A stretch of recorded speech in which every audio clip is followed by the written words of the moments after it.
Hi everyone, my name is Russell and I'm a Year 3 nursing student. I chose nursing because it allows me to help others for a living. Good afternoon, ma'am. I'll be taking your blood pressure. Sorry, ma'am. It'll be a bit tight, okay? No worries. Previously, before my exposure to nurses, I wasn't very sure of their job scope or their responsibilities. However, when my mom fell sick, I was actually exposed to them to a great extent. In JC, they always say that your school is your second home, but for me, the hospital was my second home. My mother had a stroke, and then a stroke is a very harmful illness. People lose functions of their limbs, people go into comas, and unfortunately for my mother, it was the latter.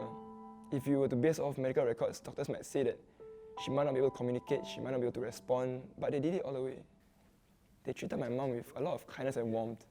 They spoke to her, they communicated with her. When they saw her, they greeted her like, "Good morning, ma'am, how are you today? Ma'am, today I'll be giving you this injection." Even though they had no reason to. And they really cared from their heart, and it touched me and impacted me.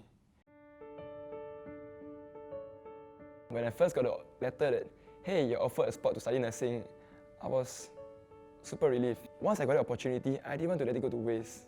And I told myself that I needed to prove to myself that I'm more than my results, and I could overcome it. I didn't want to come into a school through an aptitude admission and just stagnate. I wanted to excel. I wanted to make the school proud, and I wanted them to know that they made the right choice. That they didn't just let a guy in and a guy wasted a spot. I wanted the people to know that I let this guy in, he's excelling, maybe his potential for even more people to come in through aptitude-based admissions. I would see that he's a very caring person, and it came out very genuine. For nursing, you need that very special kind of quality and attribute.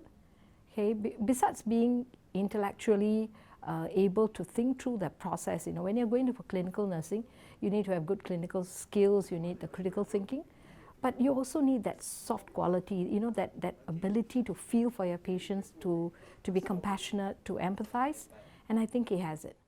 So I'll be moving outside in.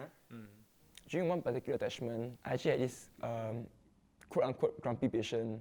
So for the first week, he never responded to me. When I addressed him, "Good morning, sir. Good afternoon, sir. How are you? Sir, have you eaten your lunch?" He would not even look me in the eye or look in my direction. So I talked to him more. So in the second week, sometimes he'll be a bit more childish in a way. But I was happy because he was opening up. And it means he was actually being more at ease. Sometimes he'll ring the call me over, and ask him, "Oh, sir, how are you? Is there any issue?" I'm like, "Oh no, I just check on you. How are you today?" Then I'm like, "I'm good, sir. I mean, if you want to wait for me to have lunch, I wouldn't mind spending some time talking to you." Russell has been more calm now comparing to what he used to be before he joined the SIG. Because on and off, Russell's mom were actually cough up massive blood.